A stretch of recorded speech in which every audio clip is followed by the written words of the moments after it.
माँ दुर्गा ज्ञान चैनल पर आपका बहुत बहुत स्वागत, अभिनंदन। आप सभी को राधा अष्टमी पर की बहुत बहुत शुभकामनाएं। जैसा कि आपको हमारे राधा जन्म की कहानी भी सुनाएंगे, क्योंकि इस कहानी को सुनने मात्र से आपके जो भी दुख दर्द दूर हो जाएंगे, जो भी आपके ब्याह में परेशानी वो भी दूर हो जाएंगी, साथ ही आपके घर में अगर धन की कमी है तो वो भी दूर हो जाएगी। इसका बहुत ही महत्व है। आइए आज इस कथा को हम सुनाते हैं, जिससे आप पूरे ध्यानपूर्वक सुनिए और वीडियो में अंत तक बने रहे। तो राधा के जन्म की कहानी। पुराणों के अनुसार भाद्रपद मास के शुक्ल पक्ष की राधाष्टमी तिथि को राधा जी का जन्म हुआ। माना जाता है कि इस दिन को राधाष्टमी के रूप में मनाया जाता है। राधा का जन्म साधारण नहीं अपितु चमत्कारी। ब्रह्मवेद पुराण के अनुसार राधा भी श्री कृष्ण की तरह ही अनादि और अजन्मी, अर्थात उनका जन्म माता के गर्भ से नहीं हुआ। ब्रह्मवेद पुराण के पौराणिक कथा के अनुसार देवी राधा भगवान श्री कृष्ण के साथ गोलोक में निवास करती थी। एक बार देवी राधा गोलोक में नहीं थी, तभी श्री कृष्ण अपनी एक अन्य सखी विरजा के साथ विहार कर रहे थे। जैसे ही राधा को इस बात की सूचना मिली तो वह गोलोक लौट आई। उन्होंने विरजा को श्री कृष्ण के संग विहार करते हुए देखा तो कृष्ण को भला बुरा कहने लगी। राधा को क्रोधित देखकर विरजा नदी बनकर वहां से चली गई, परंतु राधा का यह क्रोध श्री कृष्ण के सेवक और मित्र श्री दामा को सहन नहीं हुआ। उन्होंने राधा से ऊंची आवाज में बात की और उन्हें अपमानित किया।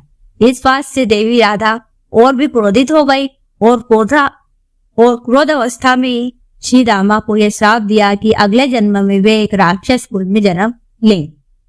इस बात पर श्री रामा ने कहा, तुमने मुझे अपने श्राप से नीचे गिरा दिया है। मुझे असुर योनि प्राप्ति का दुख नहीं, पर मैं तो प्रश्न वियोग से परेशान हो रहा हूँ।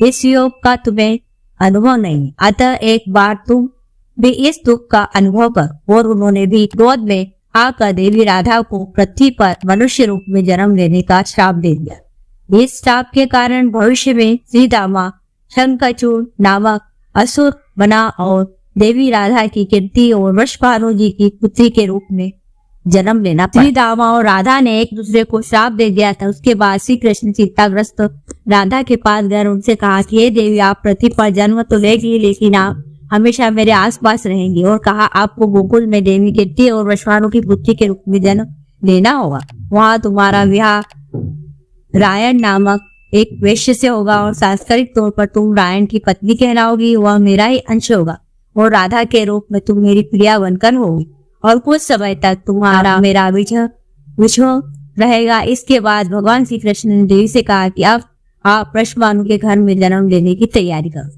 संसारिक दृष्टि से राधा की माता कीर्ति गर्भवती और धीरे धीरे राधा के उत्तरट का समय आ गया। संपूर्ण व्रज में कीर्तिदा के गर्भ धारण का समाचार स्रोत बनकर फैलने लगा। सभी उत्सुकता पूर्वक दीक्षा करने लगे। वह मुहूर्त आया। भाद्रपद की शुक्ल अष्टमी चंद्रवासर मध्याह्न के समय आकाश मेघाच्छन्न हो गया। सहसा एक ज्योति कस्तूरी गांव में फैल गई। वह इतनी तीव्र ज्योति थी कि सभी के नेत्र बंद हो गए।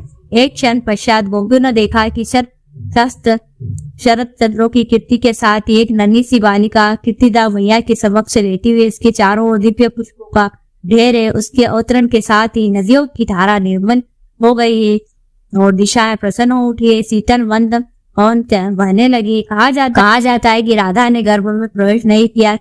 कीर्ति ने उन्हें गर्भ में वायु का धारण कर रखा था और योग माया के सहयोग से कीर्ति ने वायु को जन्म दिया। लेकिन वायु के जन्म के साथ ही वह राधा कन्या के रूप में प्रकट हो गई और वृषभानु और उनकी पत्नी ने अपनी पुत्री के जन्म पर लगभग 2 लाख गायों को ब्राह्मणों को दान दिया। ऐसा कहा जाता है कि राधा जी ने अपने जन्म के काफी समय तक आंखें नहीं खोली थी। इसी कारण उनके माता पिता अत्यधिक परेशान रहते थे। लेकिन वृषभानु और कीर्तिदा को वह जल्द ही पता चल गया था कि राधा जी अपनी आंखें अपनी मर्जी से नहीं खोल रही। यह देखकर उन्हें अत्यंत दुख भी हुआ। इसके बाद एक दिन जब यशोदा जी श्री कृष्ण को के साथ गोकुल से वृषभानु और कीर्तिदा के घर आती है तो दोनों ने यशोदा जी को बहुत ही आदर सत्कार किया। यशोदा जी ने अपने लाल को लेकर राधा जी के पास आती है तो कृष्ण के सामने आते ही राधा जी पहली बार अपनी आंखें खोलती है। राधा जी भगवान श्री कृष्ण को बिना पलक झपकाए देखती रहती। भगवान श्री कृष्ण भी राधा जी को देखकर अत्यंत प्रसन्न हो जाते हैं। राधा जी की जन्म की सबसे लोकप्रिय कथा यही है कि ब्रज भानु जी ने एक सुंदर शीतल सरोवर सुनहरे कमल में एक दिव्य कन्या लेटी हुई मिली थी और वे घर ले आए, लेकिन वह बालिका आंखें खोलने को राजी नहीं थी। पिता और माता के ने समझा कि वह देख नहीं पाती, लेकिन प्रभु लीला ऐसी थी कि राधा सबसे पहले श्री कृष्ण को ही देखना चाहती। अतः जब बाल रूप में श्री कृष्ण जी को उनका सामना हुआ तो उन्होंने आंखें खोल। राधा नाम की महिमा अपरंपार है। श्री कृष्ण स्वयं कहते हैं कि जिस समय में किसी के मुख से राग सुनता हूँ तो उसमें अपनी भक्ति प्रेम प्रदान करता हूँ और दास शब्द के उच्चारण करने पर तो मैं राधा नाम सुनते ही लोभ से उसके पीछे चल देता हूँ। राधा कृष्ण की भक्ति का कालांतर में निरंतर विस्तार हुआ। निम्बाक वल्लभ, राधा वल्लभ और सखी समुदाय में इसे पुष्ट किया गया। कृष्ण के साथ श्री राधा सरच्च देवी के रूप में विराजमान है। कृष्ण जगत की मोहते हैं और राधा कृष्ण को कुछ उपाय बताने जा रहे हैं।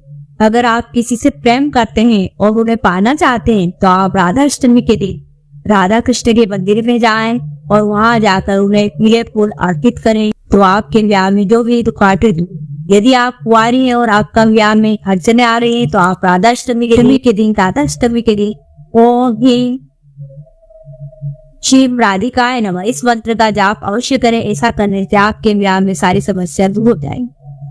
अगर आप जीवन में अत्यधिक मेहनत करते हैं और फिर भी आपका सफलता कहीं से प्राप्त नहीं हो रही तो आप राधा अष्टमी के दिन राधा कृष्ण को भोजन की माला अर्पित करें। यदि आप किसी से प्रेम करते हैं तो उन्हें विवाह करना चाहते हैं तो राधा अष्टमी के दिन ओम ह्रीं कृष्णाय गोविंदाय गोपीजन वल्लभाय स्वाहा इस मंत्र को ही माला का 108 बार जाप करें। ऐसा करने से आपके प्रेम विवाह में जो भी समस्या दूर होकर आपका प्रेम विवाह अवश्य होगा। अगर आपके जीवन धन की कमी है तो आप राधा अष्टमी के दिन तुलसी के नीचे घी का दिया अवश्य जलाएं। ओम नमो भगवते वासुदेवाय इस मंत्र का जाप करें। ऐसा करने से आपके जीवन में धन की कभी कभी नहीं। मैं आपको ये छोटे छोटे उपाय बताएं जो बहुत ही कारगर, सरल और सटीक हैं, तो आप इन्हें जरूर अपनाइए। तुरंत ही आपके विवाह के रिश्ते आएंगे और तुरंत ही आपकी शादी होकर।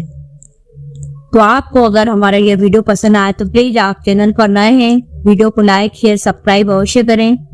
साथ ही प्यारी प्यारी कमेंट भी कीजिए। कमेंट में लिखिए जय राधा रानी, सबकी मनोकामना पूर्ण करें। राधे राधे। फिर मिलते हैं एक नए उपाय के साथ। वीडियो देखने के लिए धन्यवाद।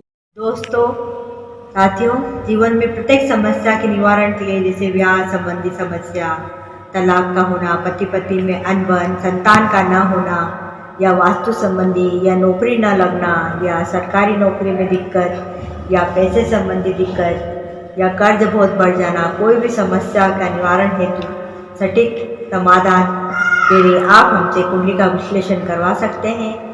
हमारा नंबर इस प्रकार है 9340479471।